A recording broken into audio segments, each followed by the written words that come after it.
Bienvenue dans Yes We Care, le podcast des leaders qui font rimer succès avec humanité.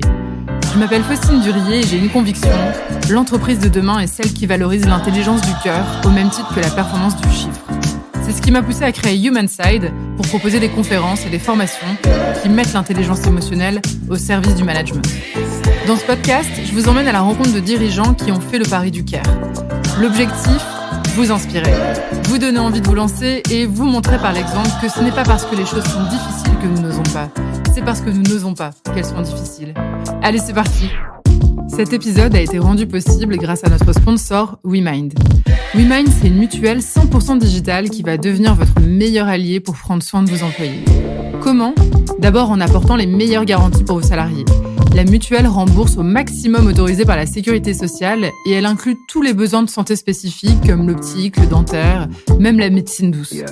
Deuxièmement, ils sont ultra rapides. Ils réalisent 92% des remboursements en moins de 24 heures. Et enfin, ils proposent des tarifs ultra compétitifs. Ils ont en effet une politique du prix juste, c'est-à-dire qu'ils calculent leur prix pour être équitable pour tous. Moi, en tout cas, j'ai testé pour vous et mon équipe était absolument ravie. Ce qu'ils avaient adoré, en plus de tout ce que je viens de vous partager, c'est le comité d'entreprise qui est inclus dans l'offre WeMind. On y retrouve des réductions sur des milliers d'activités, des achats et des loisirs. Je trouve que c'est un vrai plus quand on est dirigeant de PME pour rivaliser avec les avantages des grands groupes. Et évidemment, je les adore et je les recommande parce que tout dans leur démarche respire la philosophie du care. Leur culture d'entreprise, leur management porté par leur fondateur Inde Michael et leur engagement sociétal puisqu'ils reversent une partie de leurs bénéfices auprès d'associations.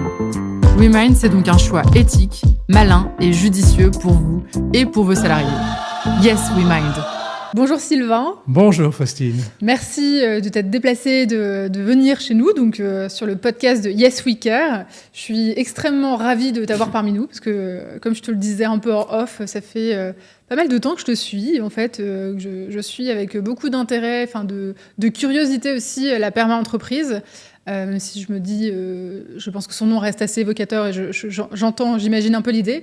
Mais voilà, je suis ravie de t'avoir pour que tu nous expliques tout ça, pour que tu nous partages ton parcours et tout ça, et que tu inspires encore plus de dirigeants à réinventer un peu peut-être leur façon de manager, de gouverner. Écoute, pour commencer, est-ce que tu accepterais de te présenter, de nous expliquer voilà ton parcours, même si je sais qu'il est très riche, mais... Voilà, chacun son chemin, tu sais. Bon, alors... Je suis né dans un monde d'enseignants, des instituteurs au fin fond de la Bourgogne.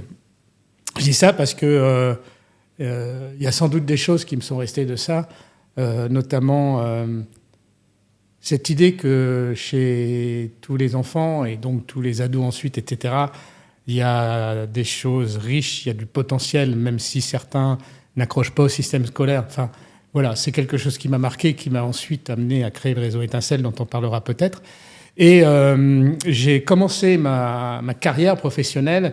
En fait, les années 80, je me suis dit quels sont les secteurs porteurs. Et il fallait pas être un grand devin pour penser que l'informatique allait être très dynamique. Donc, je me suis orienté dans la gestion et l'informatique en parallèle. Et donc, ça m'a amené à intégrer une World Company, comme il disait à l'époque, IBM. Oui, justement, quand j'écoutais, je me suis dit, punaise, il est déjà parti entrepreneur. Non, t'as quand même... Non. Alors, j'y pensais pas du tout, parce que, encore une fois, je n'étais pas de ce monde-là. Je ne côtoyais aucun dirigeant. Hein. Et bon, c'est une expérience que j'ai eue qui m'a fait découvrir des choses que je n'ai pas appréciées. Mais c'est important, parce que comme ça, on sait mieux ce qu'on apprécie. Et donc, au bout de quelques années, je suis parti pour aller, cette fois, dans le monde du service informatique. Donc, une entreprise dont le siège était à Lyon, parce que je suis fan de montagne, de rando, pot de phoque, tout ce qu'on veut. Et je voulais me rapprocher de Lyon, ça tombait bien. Et après avoir signé mon contrat et fait mon préavis, enfin, en cours de préavis, on m'a dit « Non, mais il y a quelque chose qui se passe à Lille, tu devrais aller à Lille. » Voilà.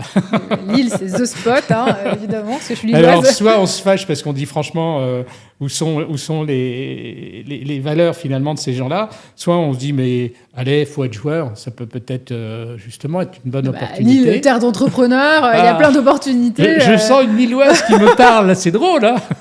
Bon, toujours est-il que j'y suis allé. Mais pas en pleurant. Hein. Mais j'ai découvert, franchement, souvent on me disait, mais pourquoi tu dis ça ? Je dis, mais vous vous rendez pas compte, vous êtes finalement des gens, des femmes et des hommes qui ont de l'intérêt pour les autres. On sent ça constamment. On sent ça quand on a besoin de quelque chose, quand on pose une question dans la rue, quand on a des achats à faire dans un hyper et qu'il y en a trop, on nous aide. Enfin, j'ai été tout de suite marqué par ça. Donc, ce n'est pas une légende, c'est une vérité. Je confirme. Et donc, cette entreprise, pourtant, là, j'avais pris le soin d'essayer de bien comprendre. Ben, je me suis dit, j'ai toujours rien compris, c'est grave. Mais en fait, c'est une entreprise où j'ai vu tout se déliter, sincèrement. L'état d'esprit, la façon de faire le business, enfin les offres même. Pourquoi ? Parce que ces gens-là, et je ne leur reproche pas du tout, avaient décidé de vendre leur entreprise, mais se donner 5 ans pour n'être que dans une logique financière et vendre le plus cher possible. Ça m'a appris, hein. Mais c'est ça qui m'a fait dire, bon, plutôt que de râler, je ne suis pas tellement râleur, je ne pense pas en tout cas, je me suis dit, bah écoute, c'est peut-être le moment de créer une boîte. Voilà, mais j'y pensais pas plus que ça. C'est l'opportunité. Et donc, cette boîte qui s'appelle Norcis, enfin cette entreprise, donc c'est spécialisé dans le développement d'applications informatiques autour des nouvelles technologies. Et en 1994, il faut savoir qu'on savait à peine connecter un micro-ordinateur quelque part. Donc les nouvelles technologies étaient vraiment à l'embryon de leur naissance, mais il y avait vraiment quelque chose à faire pour amener plus de valeur ajoutée que simplement continuer à maintenir les systèmes existants. Donc Norcis est né comme ça. D'accord.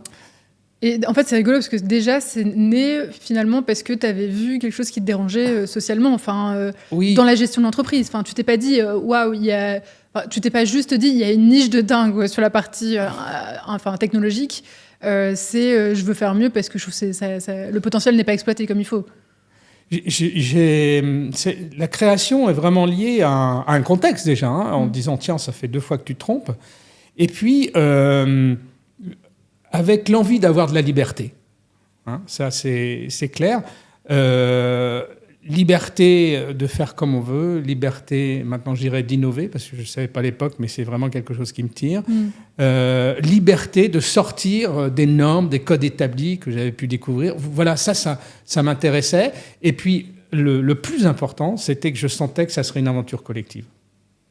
Et quand ensuite, j'ai été sollicité par un mouvement de dirigeants qui s'appelle le Centre des jeunes dirigeants d'entreprise et qu'on m'en a donné l'animation nationale, parce que c'est des mandats de 2 ans, j'étais dans la même dynamique. Je me suis dit, là, il y a quelque chose à faire. Avec mon bureau, on va sans doute vivre quelque chose. Et c'était l'époque où arrivait la responsabilité sociétale des entreprises. Ça venait des États-Unis, ça arrivait en Europe. Et je me suis dit, ce mouvement dont l'objet est une économie au service de l'homme ne peut pas passer à côté de ça. Alors je raconte ça parce que j'ai beaucoup bossé sur ça.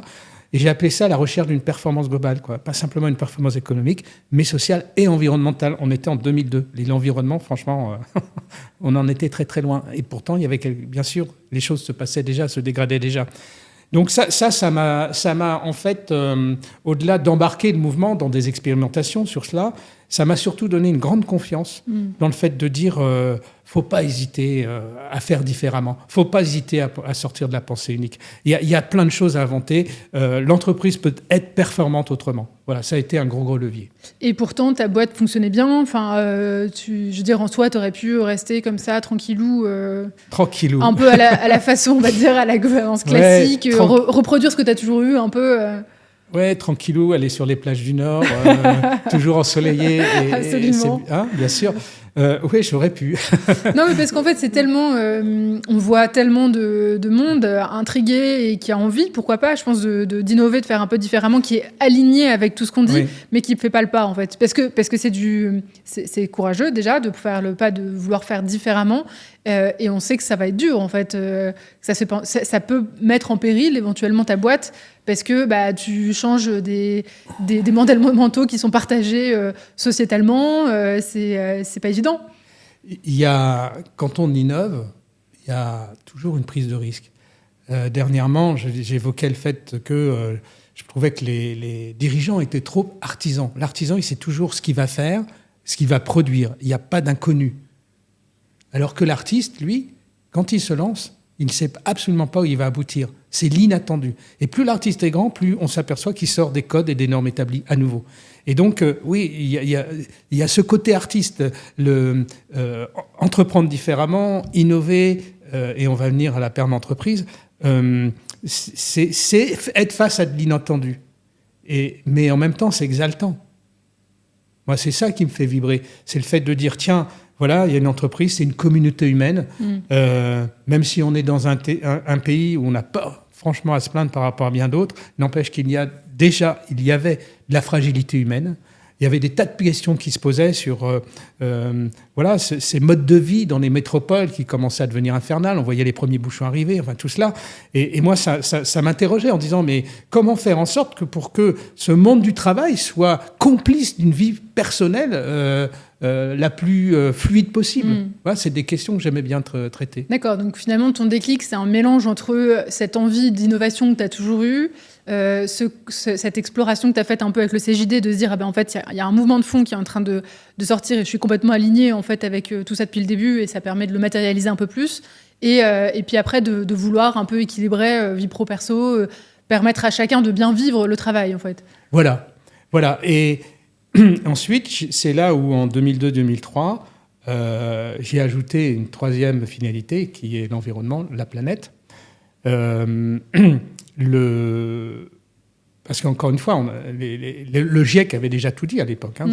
Et en fait, je dis ça parce que c'est ça aussi qui m'a donné des opportunités pour m'engager, après ce mandat du CJD, dans d'autres mondes. Et je me suis dit, puisque finalement ta vision, c'est l'économique, c'est le social, je dirais l'humain, c'est l'environnement, essaye de t'engager sur les trois, parce que tout est interdépendant, tu seras moins bête. Et donc, c'est là où j'ai créé ma fondation d'entreprise en 2003 pour justement commencer à avoir des démarches. Alors, à l'époque, j'avais choisi l'injustice sociale qui s'appelle la discrimination, qui existe toujours très, très fortement en France. Et donc, avec la fondation, on a aidé des tas de jeunes diplômés, mais qui se faisaient discriminer, contrairement à leurs petits collègues de promo. Voilà un exemple. C'est ça qui m'a ensuite amené à créer une association que j'ai appelée le Réseau Étincelle, pour aider les jeunes en rupture scolaire avec, je pense, quelque chose d'innovant qui, au fil des années, voilà, porte ses fruits, puisqu'aujourd'hui, on a formé 600 jeunes et 75% engagent un projet de vie personnelle. Mais c'est ça aussi qui m'a offert l'opportunité, sur l'environnement, d'intégrer une ONG internationale qui n'est jamais indifférent, pour ou contre, mais ça s'appelle Greenpeace. Et j'y ai passé 17 ans. Ah oui, quand même. C'est là qu'on voit que ça passe vite, dont 12 ans de présidence, mais ça m'a apporté, parce qu'en fait, déjà, ça m'a permis de côtoyer des personnes qui ne pensent pas comme moi, qui vivent différemment, qui sont autant engagés que moi avec mes histoires, si je puis dire. Et ça, c'est important. Parce qu'en fait, on s'aperçoit très vite qu'on se cloisonne. Ouais. On est dirigeant, on est dans le monde des dirigeants, on est au CJD, on est par ailleurs. On reste entre nous, l'entre-soi. Et le fait de finalement être dans deux mondes, le monde de Greenpeace, le monde du réseau Étincelle, donc des jeunes en rupture scolaire, avec tout ce qu'il y a autour, les missions locales, etc., le monde de la discrimination, enfin, je ne vais pas tout étaler, mais ça m'a beaucoup enrichi pour peut-être un peu mieux comprendre, ou en tout cas être plus rapidement lucide sur ce qui se passait dans notre société et sans doute encore enrichir cette volonté de proposer une entreprise qui, entre guillemets, soit responsable, mais véritablement responsable. C'est ça. En fait, ça te permet d'avoir, de voir l'entreprise comme un outil au service du coup de la société. Voilà. En fait, c'est exactement ce que tu expliques dans ton slogan Nord6, c'est ça, tu ne veux pas créer une entreprise qui soit la meilleure, la meilleure du monde, mais la meilleure pour le monde. Oui. Quoi. Mais c'est aussi le fait de dire que l'entreprise, elle a tout intérêt à fonctionner dans un monde serein, parce qu'elle en sera plus efficace. Et alors beaucoup vont dire, oui, mais on paye des impôts, ça sert à ça, d'avoir ce monde serein, un monde de la santé bien plus efficace que d'autres, un monde de l'éducation, de la formation, etc. Mais moi, je dis, je veux bien entendre ça il y a 20 ans, mais aujourd'hui, on ne peut plus entendre ça. Si on veut un monde serein, il faut qu'on redistribue davantage de richesses. Et là, je plaide pour le monde associatif, parce que je dis souvent que le monde associatif est le ciment de notre société. Je fais le parallèle avec mes maisons du Morvan, où c'est des grosses pierres blanches, mais vous pouvez empiler les pierres blanches, si vous ne mettez pas de joints, ça va tomber. C'est les joints qui fait que ça devient fort et que ça résiste des centaines d'années. Eh bien, le monde associatif est cela pour notre société. C'est-à-dire que c'est lui qui amortit tout un tas de chocs c'est lui qui essaie de soigner, de réparer toutes les injustices sociales, tous ces gens qui sont en difficulté forte, également sur l'emploi environnemental. Donc c'est pour ça que je plaide pour que les entreprises les soutiennent davantage financièrement et même matériellement par de mes compétences, parce qu'elles ont tout intérêt à ce que le monde dans lequel elles fonctionnent soit le plus serein possible et finalement leur amène ce qu'ils attendent. Et on est bien content d'avoir des jeunes formés et bien formés pour les intégrer, par exemple. Alors oui, j'ai envie de dire oui à tout. Après, tu te dis... Alors déjà, tu as combien de vies, il y a combien de Sylvain? Parce que c'est vrai que quand on t'écoute, on te dit mais il gère son entreprise, il a été au board de Greenpeace. Enfin, comment il fait ça? Et ensuite, comment tu réussis à sensibiliser, à faire que ce soit pas que ton combat à toi, quoi? Parce que là, on a l'impression d'avoir l'homme sauveur et tout le monde n'a pas les épaules et l'envie de faire ça. C'est-à-dire que les histoires que je viens de te raconter. Si, le réseau Étincelle, je l'ai créé avec quelqu'un qui s'appelle Olivier Ingron. Donc là, on est parti d'une feuille blanche et on l'a développé comme une entreprise. Mais Greenpeace, c'était déjà donc j'ai intégré là une ONG qui est plus internationale. C'est intéressant d'avoir un regard international. Donc là, voilà, c'est moins lourd que de créer quelque chose. La fondation, on l'a créée, mais voilà, il y a une équipe pour mener ça. Enfin, on peut s'organiser pour faire beaucoup de choses. Et la vie passe tellement vite. Oui, mais j'imagine. Oui, je suis d'accord. Venons-en à la perma-entreprise, en fait, parce que c'était déjà... tu vois, on en parle vachement aujourd'hui, mais avant, c'était complètement inconnu, non? Donc, est-ce que tu peux nous rappeler la genèse du concept que tu as créé, en fait? Oui. On est en 2019. On ne connaissait pas tout du monde, puisque le Covid est arrivé, il nous a fait comprendre que le monde pouvait complètement s'arrêter. C'était quand même subjugant. On est en 2019 et je dis souvent en m'amusant, je n'ai pas fait ma crise de 40 ans, mais j'ai fait ma crise de 60 ans. Et oui, j'ai déjà plus de 60 ans. En fait, c'est pour ça que je racontais un peu toute cette période du début des années 2000 avec le Centre des jeunes dirigeants, c'est que voilà, je me suis dit, ça fait 20 ans que tu essaies d'amener tes petites pierres à l'édifice avec ton entreprise, tes engagements. Ça fait 20 ans qu'on parle de RSE, de responsabilité sociétale. Et effectivement, tu as exploré chaque domaine, en fait. Oui, voilà. Et je me suis dit, si cette fameuse RSE, au nom des entreprises, avait été efficace, satisfaisante, suffisante, le monde, et qui plus est français, ne se serait pas dégradé comme il s'est dégradé. Donc, et voilà, je ne vais pas faire l'alarmisme, mais il y a urgence quand même, sur beaucoup de sujets. Et donc, je me suis dit, qu'est-ce qu'on peut faire pour essayer de déverrouiller le monde de l'entreprise face à ça? Parce que je reste persuadé que le monde de l'entreprise est finalement le mieux placé pour bouger des lignes. Pourquoi? Parce qu'il crée de la richesse, évidemment.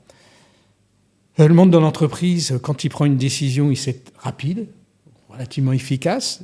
Il mène des conduites du changement assez fréquemment, quelquefois moins bien, mais il les mène. Voilà. Et je trouve que c'est des critères importants par rapport au fait de vouloir bouger des lignes d'évolution de notre monde. Et donc, je me suis dit, mais qu'est-ce qu'on peut inventer? Comment prendre ces actionnaires, ces dirigeants, ces patrons, ces patronnes, pour les convaincre de se remettre un peu en question, si ce n'est beaucoup en question. Et alors, pardon, parce que tu avais vachement étudié le sujet quand même, en termes d'innovation, sur les gouvernances, sur le management. Oui. Tu n'as pas eu envie d'essayer des choses existantes, justement, de gouvernance partagée, d'entreprise collaborative, même si j'entends qu'on touche généralement à un des 3 piliers dont tu me cites. Ça va être plus le social. Mais est-ce que tu avais déjà fait des expérimentations? Oui. Je ne vais pas tout décrire, je peux paraître... non, mais j'ai besoin de comprendre le cheminement. Oui, parce que là, ça arrive, c'est genre, wouh, je suis arrivé, c'est perma-entreprise. C'est l'illuminé qui arrive. Alors, autant j'ai ton parcours, mais en termes de test and learn, d'expérimentation. Oui. Mais je ne veux pas non plus être perçu comme quelqu'un qui affiche, qui montre qu'il est le plus beau, prétentieux. Mais pour répondre à ta question, 2020, 2019... c'est franchement 20 ans d'expérimentation sur tout un tas de sujets à Nancy. Alors, j'en donne. Tu vois, même en 98, cette fameuse loi des 35 heures. Je me suis retrouvé tout seul face à ça. Les salariés n'en voulaient pas, tout le monde râlait. Et je me suis dit, voilà, comment tu peux en faire une opportunité plutôt que de le voir comme une contrainte?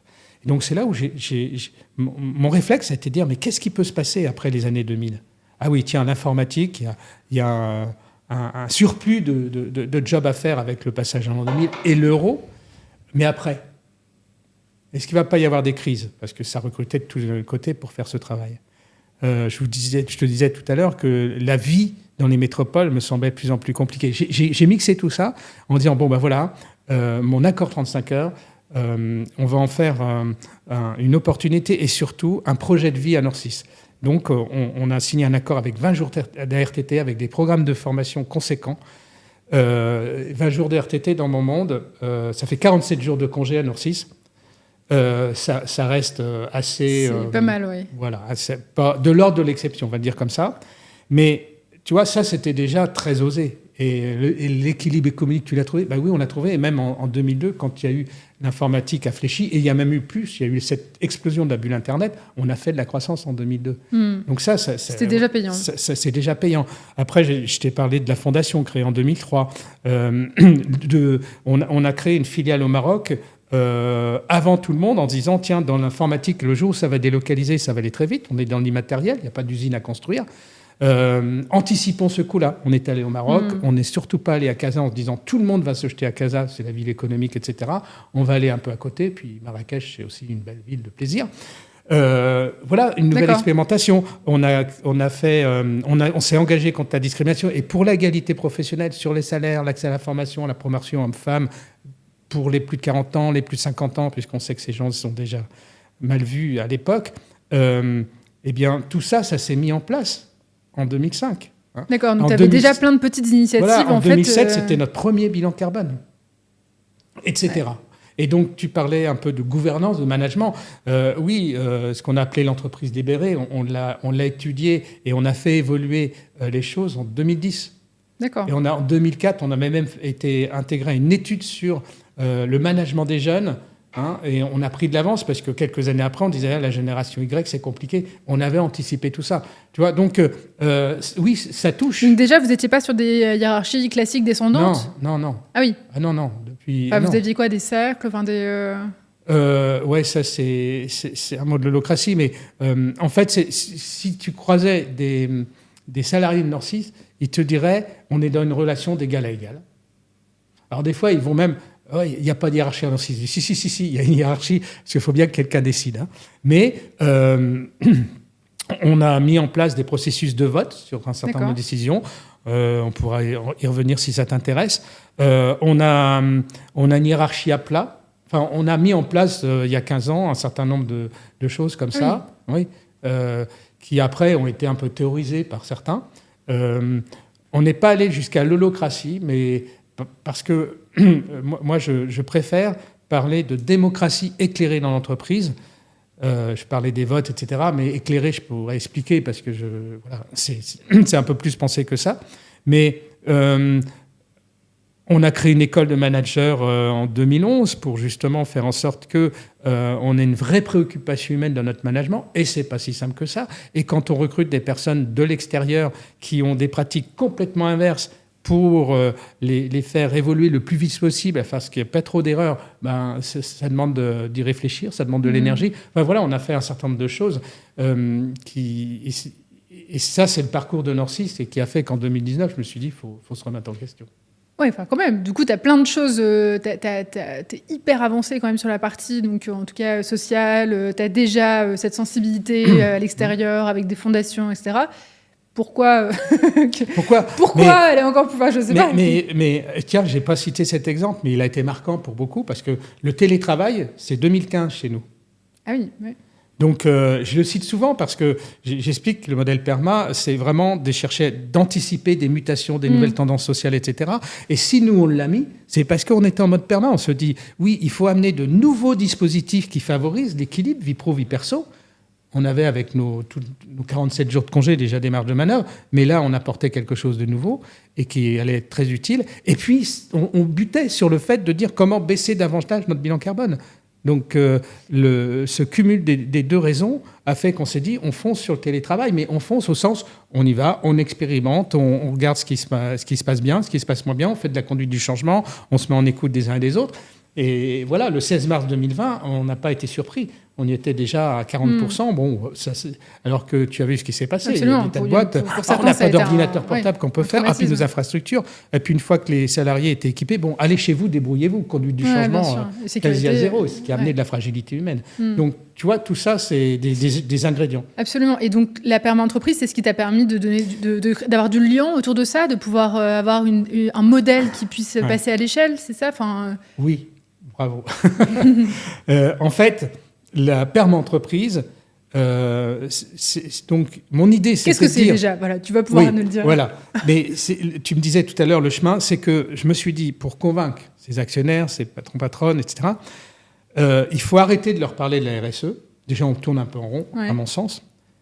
Et puis, voilà, il y a des effets de façade, il y a tout ce qu'on veut. Il faut leur parler développement de leur boîte. C'est ça qui les motive, les intéresse. Donc, moi, je me suis dit, il faut essayer d'inventer un nouveau modèle de développement de l'entreprise, de développement. Et c'est comme ça que l'inspiration est venue de la permaculture. Parce que je me suis aperçu que déjà la permaculture, pour moi, c'est le modèle le plus vertueux de production agricole. Donc ça vaut le coup de s'y intéresser. Et quand j'ai eu cette intuition, on a monté un groupe de travail, des gens de Nord6, avec d'autres dirigeants, avec un philosophe. Et j'ai dit, secouons l'idée, parce qu'il faut toujours se méfier de ses propres idées, parce qu'on pense toujours que c'est les meilleures. On a secoué ça. Et on s'est aperçu que la permaculture mettait une richesse conceptuelle incroyable. Le fondateur, c'est un livre de 700 pages. Donc des principes éthiques, des principes de conception, des concepts de régénération de ressources, d'agencement d'écosystèmes, etc., etc. Et en fait, je me suis dit, mais et quand on a vérifié tout ça, je me suis dit, mais on doit pouvoir en faire quelque chose. Et en plus, dans tout ce qui était décrit dans la permaculture, il y a des tas de sujets qui étaient d'actualité. Alors que ça faisait 50 ans qu'ils en parlaient, sur la réduction des déchets, voire plus que la réduction, sur l'usage d'énergie renouvelable, sur la régénération des ressources. Tout ça, ils l'ont dit il y a 50 ans. Donc je me suis dit, tu ne peux pas te planter si tu arrives à retranscrire tout ça dans l'entreprise, en intégrant le contexte de l'entreprise, ses contraintes, évidemment. Mais... donc ça a été un petit travail à faire. Parce que c'est vrai que tu fais des parallèles, quand je vois quand on parle de déchets, bon forcément on pense à des ordures, etc. Mais toi tu vas faire le parallèle avec le gâchis qu'on va pouvoir faire en ressources humaines. Tu sais que c'est des concepts en fait qui peuvent s'appliquer à toute l'entreprise en fait. Voilà. Et pour reprendre ton idée, qui a été de dire finalement, ça a été une façon de rendre cohérent tout un tas d'initiatives que j'avais pu expérimenter. C'est tout à fait ça, parce que donc cette retranscription a amené le fait que la perma-entreprise, c'est fondamentaux, ces trois principes éthiques. Quand je dis fondamentaux, c'est que tout ce qu'on va faire, tout le projet qu'on va établir au nom de la perma-entreprise va être articulé autour des trois principes éthiques. Prendre soin des femmes et des hommes, préserver la planète. Tu vas me dire, oui, mais ça, on n'en parle pas. Bon, mais il faut faire. Et puis, il y en a un autre qui est vraiment intéressant, c'est se fixer des limites et redistribuer équitablement les richesses. C'est une retranscription de la permaculture, c'est fixer des limites à la consommation et redistribuer les surplus. Je le retranscris dans l'entreprise, se fixer des limites, prenez-vous en charge, autorégulez-vous, attendez pas que les lois arrivent, parce que quand les lois arrivent, après vous râlez. Alors que des fois on réagit, j'ai dit, je vous donne un exemple. Combien y a-t-il eu de lois sur l'égalité professionnelle en France depuis l'an 2000 ? Un sujet qui est d'une injustice humaine imprononçable. Ces différences de salaire et tout cela entre les hommes et les femmes. Il y en a 6. Ça veut dire qu'à chaque fois, il y a une résistance, un conservatisme de notre monde pour essayer de dénaturer une loi qui doit arriver puisque personne ne veut prendre en charge. Et qui arrive souvent trop tard. Moi, en 2005, j'ai vu ça, je me suis interrogé là-dessus, j'ai vu que j'avais des différences de salaire, je ne me suis pas fait attention, culturelle, je me suis mis 2 claques, et en 2 ans, on a rectifié ça, on a mis des outils, et puis voilà. Donc, ça coûte, c'est pas compliqué, et c'est vraiment, on peut le faire sans attendre les lois. Mais je trouve que le monde de l'entreprise a tendance à surtout pas prendre, et à attendre les lois, et à râler. Donc, il est important, se fixer des limites dans notre quotidien d'entreprise, limites dans l'évolution d'entreprise, enfin, on pourra revenir aussi là-dessus, et puis redistribuer équitablement les richesses. Pourquoi ? Parce que le problème numéro 1 du monde, ce n'est pas la planète, c'est la redistribution de richesses. La planète, on la dégradera moins, on la préservera que si on redistribue beaucoup plus de richesses aux pays qui en manquent, pour subvenir déjà à tous les dégâts qu'ils subissent, et puis renouveler tout leur système de production haute pour qu'ils émettent moins de CO2. Mais c'est vrai aussi au niveau du citoyen, et notamment français. Quand vous avez du mal à finir votre mois parce que votre rémunération n'est pas suffisante pour payer le loyer, enfin tout ce que vous savez, comment voulez-vous dire à ces gens-là, mais préoccupez-vous de la planète ? Accepter peut-être de payer une taxe quelque part en plus, c'est juste pas possible. Donc c'est pour ça que cette redistribution des richesses, qui est partie intégrante du modèle, elle est fondamentale. Donc ces 3 principes éthiques, structure, et les exemples que j'ai pu donner de la vie de Norcis, bien sûr, s'intègrent comme des moyens d'assumer ces principes éthiques.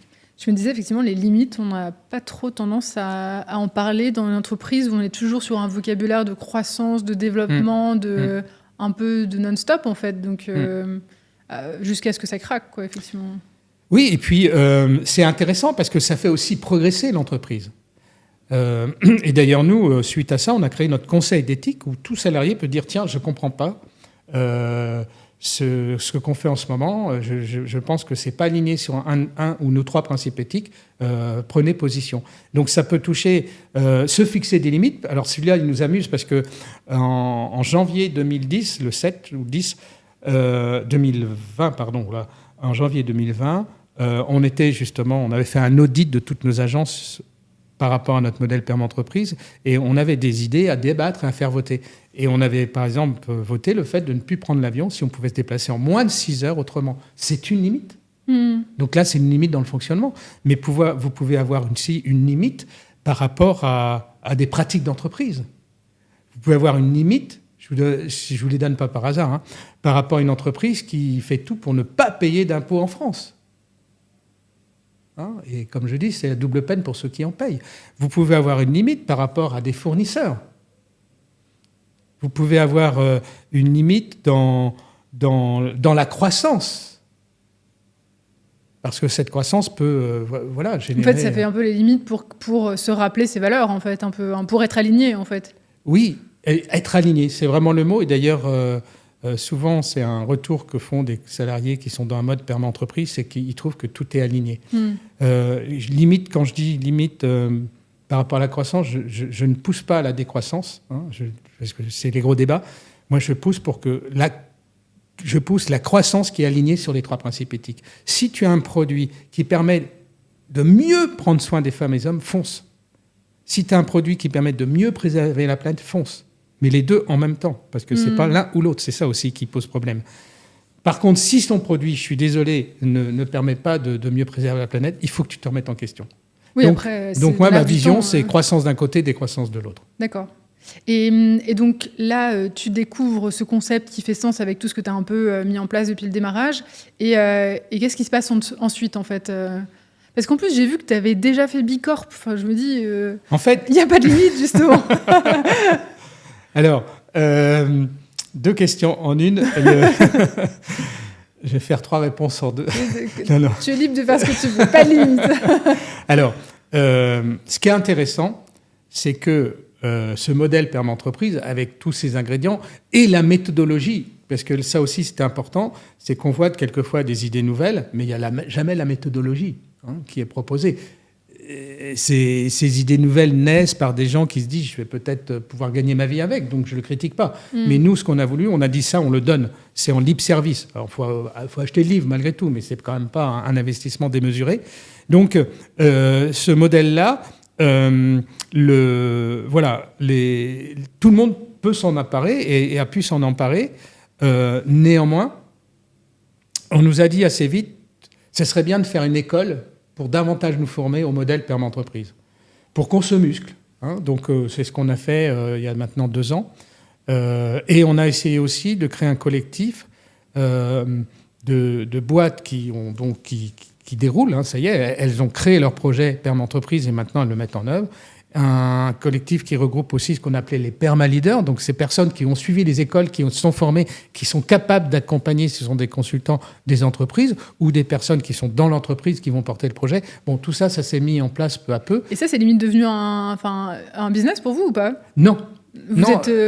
T'as pas des consultants en interne qui accompagnent des entreprises sur ce sujet ? Alors, honnêtement, j'aurais pu en faire un business, créer une filiale dédiée à ce sujet-là. Et puis, je ne suis pas le seul avec mon équipe, dont mon fils qui est très impliqué maintenant dedans, Thomas. L'idée, c'est comment je vais dire, je suis pas Dieu le Père, hein, mais c'est d'en faire don à la société.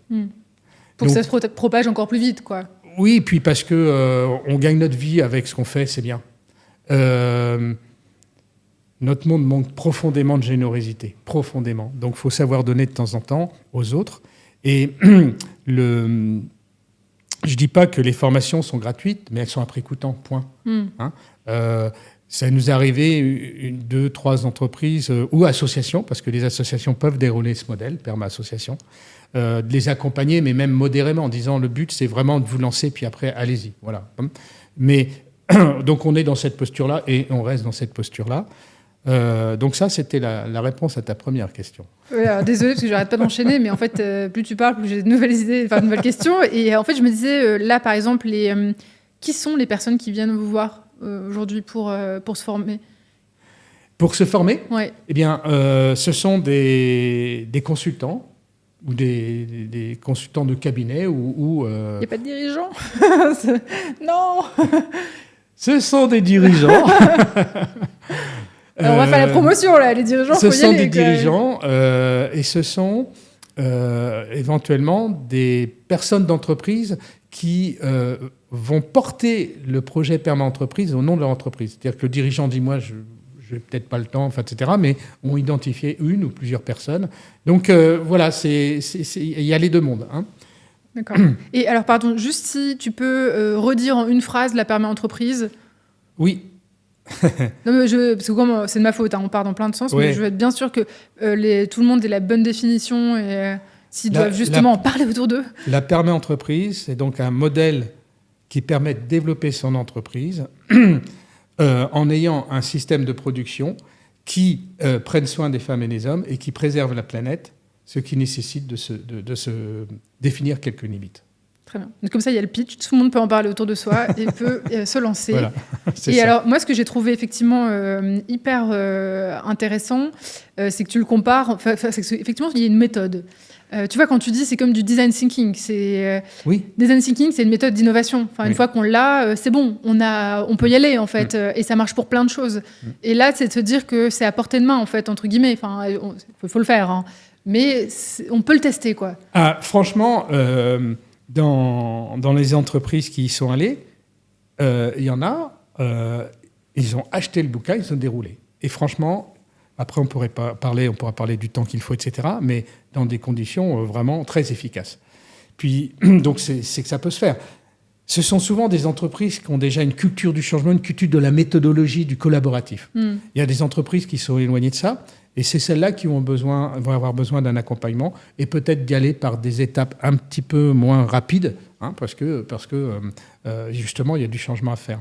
J'ai retrouvé la deuxième question. Ce qu'on a aussi constaté avec notre perma-entreprise, c'est que, bon, comme tu disais, il y a Bicorp, entreprise à mission, des choses comme ça. Et on s'est dit, si on veut être... pour être le plus crédible possible par rapport au fait d'essayer d'essaimer ce modèle-là, il faut connaître les systèmes qui existent, les dispositifs qui existent, qui ne sont pas de développement d'entreprise, mais de RSE. Mais il faut les connaître.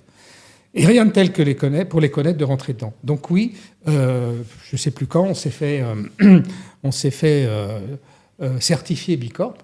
Et ce qui a été intéressant, c'est qu'on n'a rien préparé.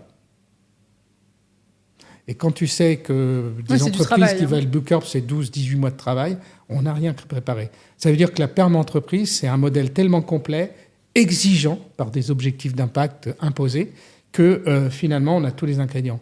Et maintenant, je ne suis plus le seul à le dire, il y en a d'autres qui ont dit, pareil pour entreprise à mission, en disant, mais bah oui, il y a une raison d'être, il y a des engagements, tout ça, c'est défini dans le modèle perma-entreprise. Donc, on a juste à piocher dedans. Je comprends ce que tu veux dire. Après, j'ai l'impression que perma-culture, perma-entreprise, pardon, t'as une question de vivant, quoi.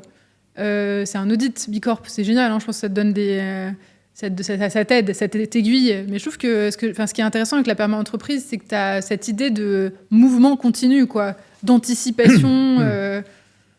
Oui, alors,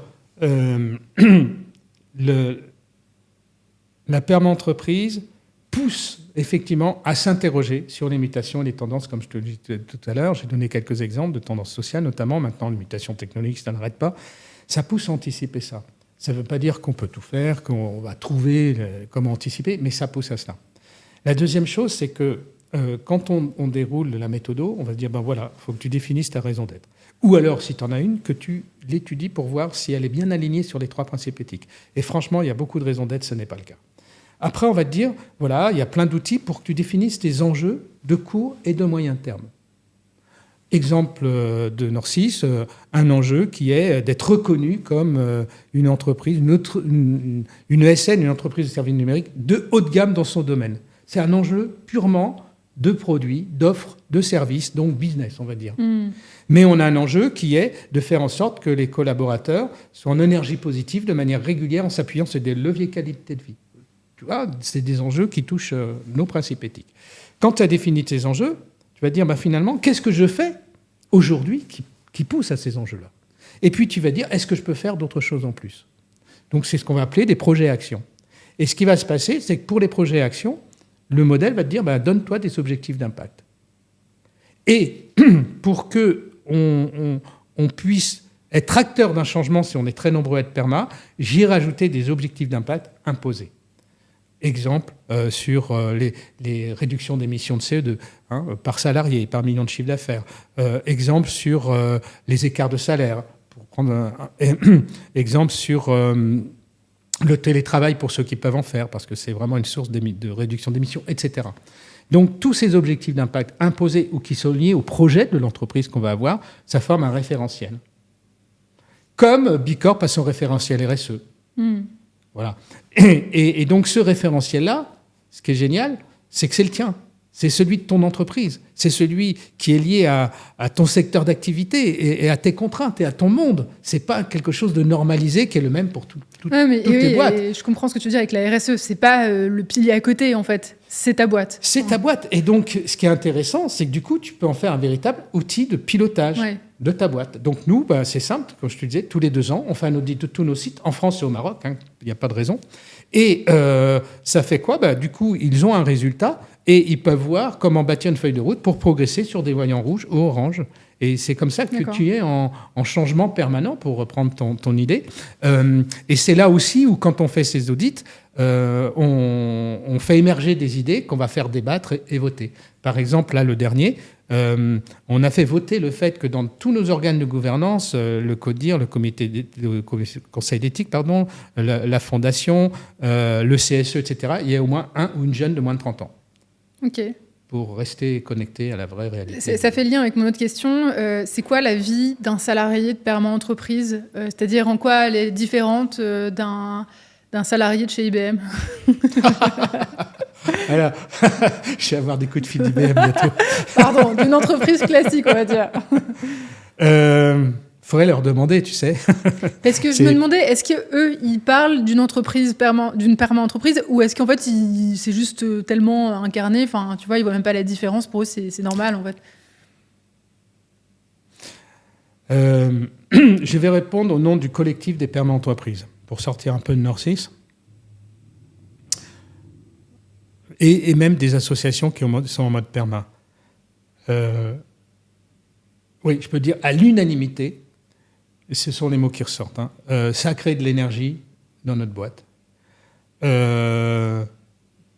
Plus de motivation des salariés. Ça fidélise davantage. Ça rend attractif pour recruter. Tout ça, c'est des ingrédients qui sont systématiques. Donc ça veut dire sans doute que pour des salariés de ces boîtes-là, il y a sans doute le fait qu'ils se disent oui, je suis un peu fort dans mes propos.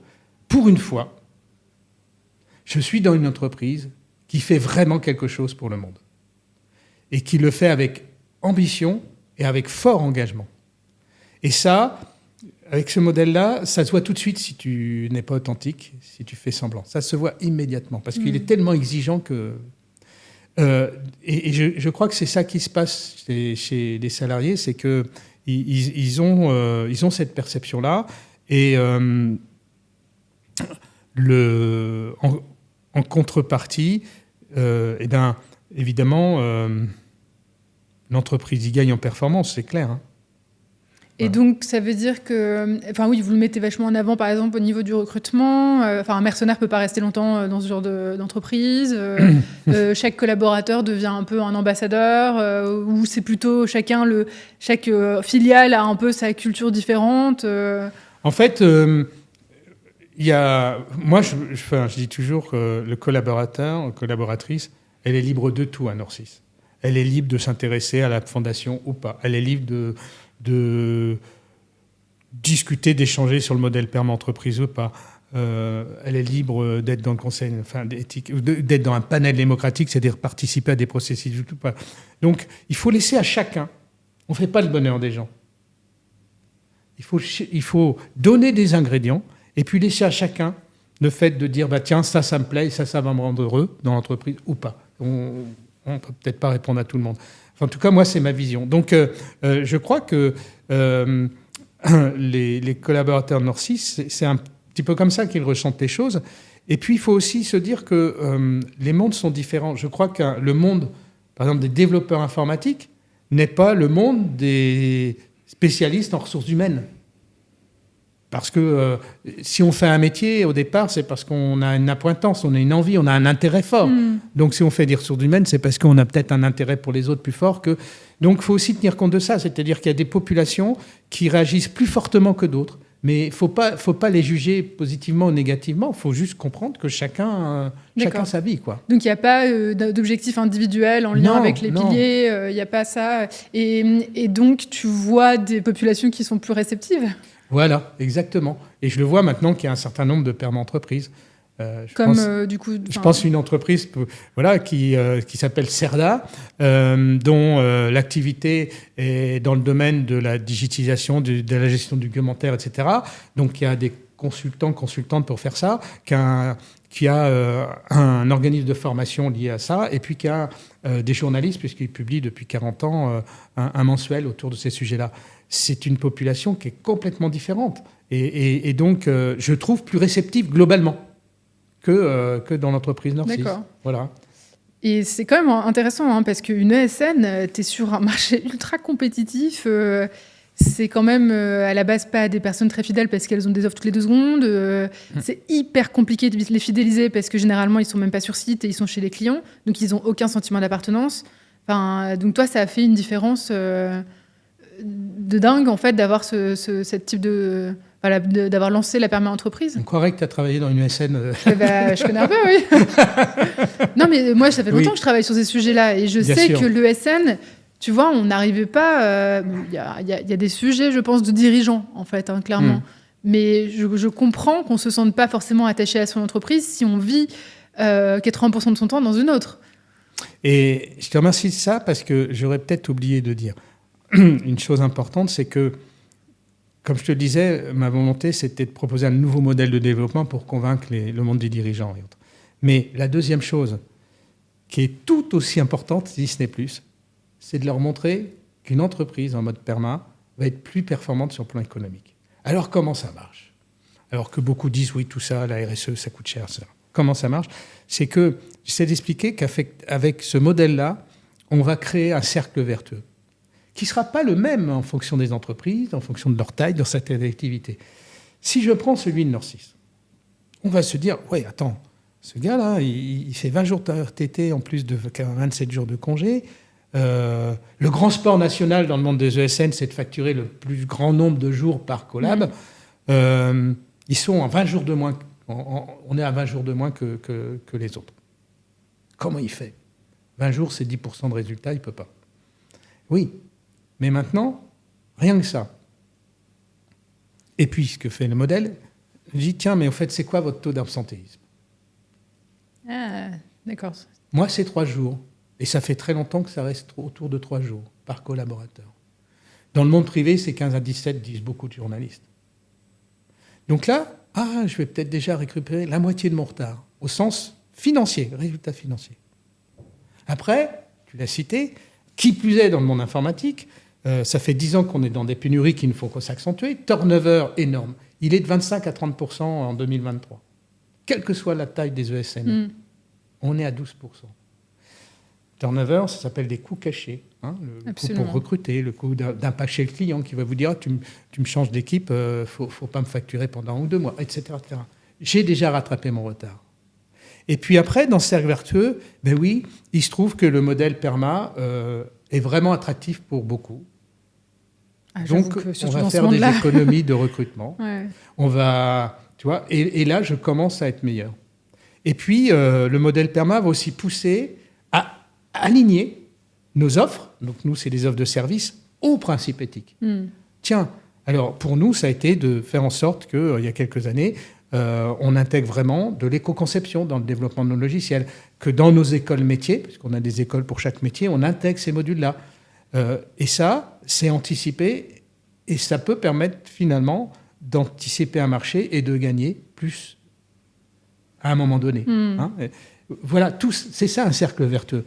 Donc, ce qui est important, c'est de montrer que cercle vertueux, on peut tous le créer en fonction, encore une fois, de son activité, de son entreprise, et finalement d'être au moins, si ce n'est plus performant que d'autres, sur le plan des résultats financiers et de la valorisation de l'entreprise. Je te suis complètement et merci pour cette réponse. Mais alors, mais presque dernière question, parce que le temps passe vite et c'est passionnant, et merci encore pour tout ça. Pourquoi tout le monde n'a pas adopté la PERMA entreprise, Sylvain ? Oui. Alors,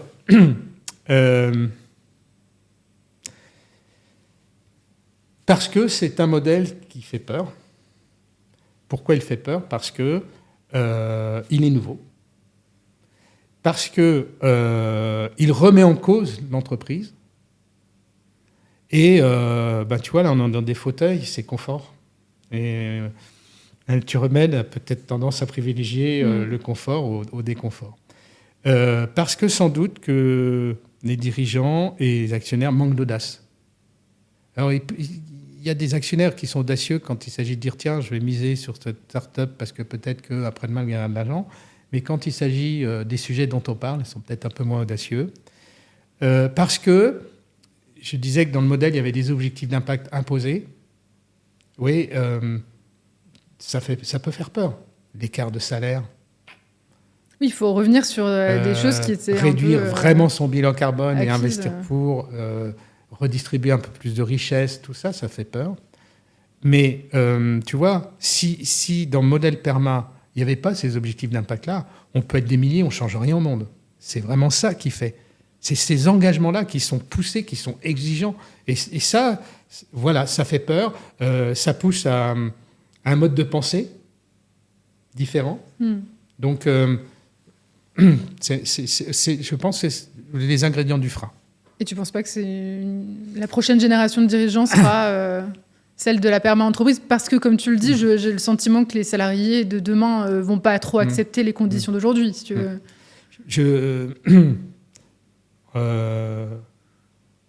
J'en rêve, en fait. En tout cas, c'est ce que tu fais activement. Mais oui, voilà. Tu sais, j'ai été marqué parce que David Holmgren, qui a créé la permaculture en 1976, il a vu son modèle commencer à s'essaimer au bout de 45 ans.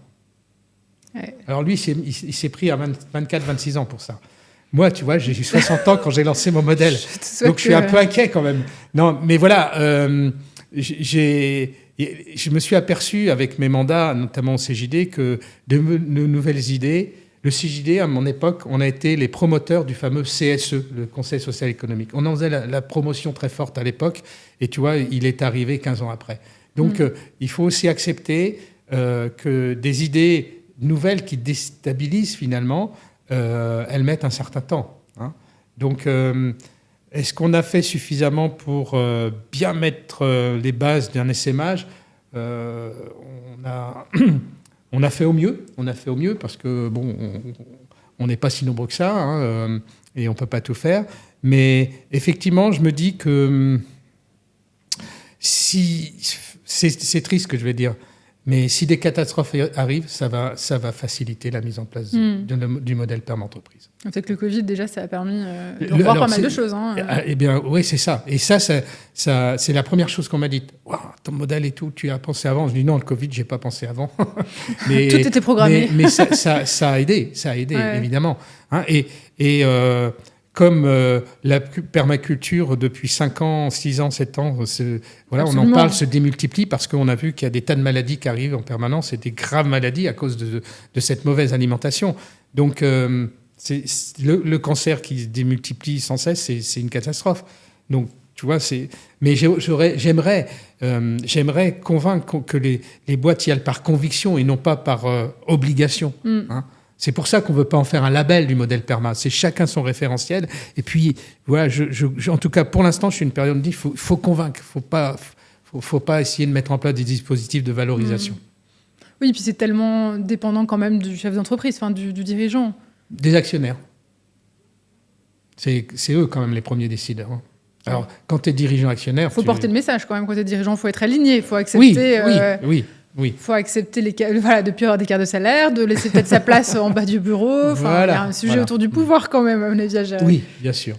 Mais oui, tu as raison. Mais c'est pour ça que je trouve que c'est rafraîchissant. Ça fait du bien en fait, d'avoir ce modèle de développement, comme tu dis. Parce qu'on parle à des entrepreneurs et que l'objectif, c'est quand même d'avoir une boîte qui vive. Oui, et puis, moi, je trouve que c'est beaucoup plus passionnant. Ouais, je te suis. En tout cas, c'est l'objet du podcast, hein, en fait, j'espère de démultiplier, on va dire, ta voix. Et un grand merci, Faustine, de m'aider, de nous aider. Bravo. Et en plus, tu avais reçu une distinction quand même par l'UNESCO, c'est tout bête, mais moi, je pense que c'est quand même des trucs qui aident à rendre encore plus visible ta cause, qui valident d'une certaine façon, tu vois, le modèle perma-entreprise. Ce que j'aimais, c'est que l'UNESCO et l'Institut... qui en dépend, qui s'appelle l'Institut international de promotion et prestige, c'est qu'ils nous ont donné un emblème qui préserve le patrimoine planétaire et humanitaire. Voilà, ça, honnêtement, j'ai aimé la préservation du patrimoine. Un modèle de développement qui préserve ça dans le monde de l'entreprise, ça parle un petit peu, je pense. Moi, j'ai aimé parce qu'il était marqué entreprise et réussite. Et en fait, de montrer que c'est le tagline du podcast, que oui, on peut faire rimer humanité et succès. Écoute, mes 2 dernières questions un peu emblématiques maintenant. Si tu avais une affiche qui devait résumer dans ton bureau ta philosophie managériale, philosophie de vie, finalement, qu'est-ce qu'elle dirait? Qu'est-ce qu'on pourrait lire dessus? Alors, ce serait une affiche... qui aurait été faite par Saint-Exupéry, qui me guide depuis longtemps. C'est vrai qu'il y a beaucoup de citations à Saint-Exupéry, de Saint-Exupéry. Et qui représenterait une mer, un bateau. Et Saint-Exupéry a dit la chose suivante. Si tu veux construire un bateau, ne réunis pas les hommes et les femmes pour leur donner des ordres, pour leur expliquer chaque détail, leur dire où trouver quelque chose. Si tu veux construire un bateau, fais naître dans leur cœur le désir de la mer. Ça, c'est ce qui a guidé le développement de Norcis. Et la PERMA, entreprise, c'est ça. Tout à l'heure, tu me disais par rapport aux collaborateurs, les ressentis, etc. Créons le désir de l'entreprise. Voilà, en ce moment, on parle tout le temps du sens, etc. Mais non. Et puis, il y a des cas où le sens... Mais donnons fait naître dans le cœur le désir de l'entreprise. Et je crois que la perma-entreprise et tous les témoignages qu'il y a maintenant dans le livre des entreprises qui sont allées dans ce modèle, c'est ça, elles ont créé le désir. S'il y a plus de fidélisation, etc., tu comprends? Donc voilà, ça serait une affiche avec une mer, un bateau, puis la petite tête de Saint-Exupéry quelque part quand même, parce qu'il faut lui rendre hommage de toutes ces hésitations dans celle-là. Ça donne envie d'avoir l'affiche chez soi aussi. Merci, on va la faire. Hein. Et ma dernière question, c'est est-ce que tu aurais en tête un ou une dirigeante qui t'inspire, que tu admires de par sa gestion des hommes, son innovation en tant que dirigeante, que je pourrais inviter ici. Alors, de ta part. Si tu l'invites, je veux bien être dans un petit coin. Il faut que ce soit une personne vivante déjà et accessible, s'il te plaît. Voilà. Mais quand il m'a hier dit ça, j'ai dit ouais. Et en fait, je m'intéresse beaucoup au sport également. Et il y a un dirigeant, entraîneur qui a été bluffant. Il s'appelle Didier Deschamps. Je raconte rapidement la petite histoire. Ils sont en Coupe du Monde en 2018 en Russie. Et c'est compliqué de mener une équipe avec des joueurs qui ont de forts égos, qui se comparent sans cesse. C'est comme si dans une entreprise, il y avait des titulaires, puis des suppléants qui ne travailleraient jamais, sauf quand le titulaire est défaillant. C'est quand même des relations difficiles. Des médias autour d'eux qui cherchent tout le temps à essayer de trouver les petites bêtes, etc. etc. Et ils gagnent leur match contre l'Argentine, en quart de finale, je crois, et ils rentrent à l'hôtel. Et en pleine nuit, grand chambardement. En fait, les joueurs, et avec un leader, avaient trouvé le moyen de prendre un extincteur de feu et de le vider dans tous les couloirs. Enfin, ils ont fait la fête, ils se sont éclatés. Okay. Et c'était embêtant parce que quand on est un sportif de haut niveau, à ce niveau-là, le sommeil est fondamental. Donc, il ne faut plus que jamais dormir. Et eux, ils ont décidé de faire la fête et de faire de grosses âneries. Et donc, tous les gens de l'hôtel ont été évacués. Donc, Didier Deschamps a dû être évacué. Et on voit une photo où il est sur le perron, puis il y a les joueurs. Franchement, les joueurs, ils s'attendaient à une soufflante terrible. Et Didier Deschamps a eu un petit rictus de sourire et dit « Bon, maintenant, allez vous coucher ». Et ça, pour moi, c'est vraiment... c'est hyper fort comme attitude managériale de dirigeant. C'est-à-dire qu'il a senti, et c'est de l'intelligence de situation, tu vois, c'est plus dans les livres, il a senti que fallait qu'il fasse ça, qu'il y a une telle tension autour d'eux, pendant et avant les matchs, qu'il fallait que ça se lâche, quoi. Et effectivement, l'ânerie, elle était costaud. Hein, donc, il a fallu un peu réparer tout ça. Mais basta. Et le lendemain, on continue comme avant. Ça, c'est marquant. Pour finir, il y a un autre entraîneur qui a tout échoué. C'était la Coupe du Monde en 2010 à Krishna, où là, il a tellement pas su diriger ce monde, comprendre les jeunes, qu'ils ont fini par faire grève pendant une Coupe du Monde, oui. Où toute la presse internationale nous a montré du doigt. Voilà, ouais, tu vois, c'est pour ça que tu m'as dit, j'avais du mal à trouver quelqu'un qui... Mais je me suis retrouvé dans Didier Deschamps, parce que ça m'est arrivé, cette histoire-là. Très bien. Écoute, tu me donneras son 06 à la fin. Hein. Donc, si tu l'invites, hein, écoute, quand il aura peu Et de juste, temps, quelle question je devrais lui poser, d'après toi ? Quelle question ?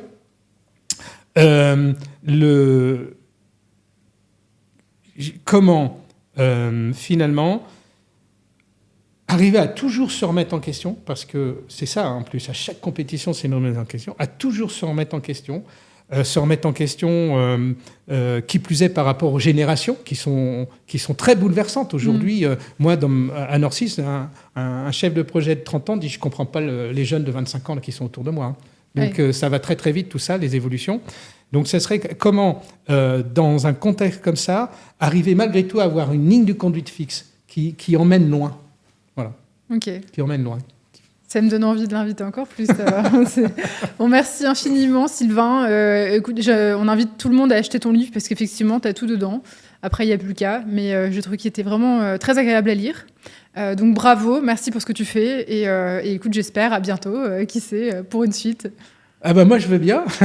Non, mais voilà, faut pas... Sans forfaiterie, j'ai besoin de relais. Donc, super. Écoute, on continuera aussi. Allez, à bientôt, merci. Merci. Merci pour votre écoute. Si ce podcast vous a plu, s'il vous plaît, laissez un avis sur iTunes et les autres plateformes d'écoute. Partagez cet épisode autour de vous et n'oubliez pas de vous abonner. Je vous dis à très vite dans un prochain épisode de Yes We Care, le podcast des dirigeants qui font rimer succès avec humanité.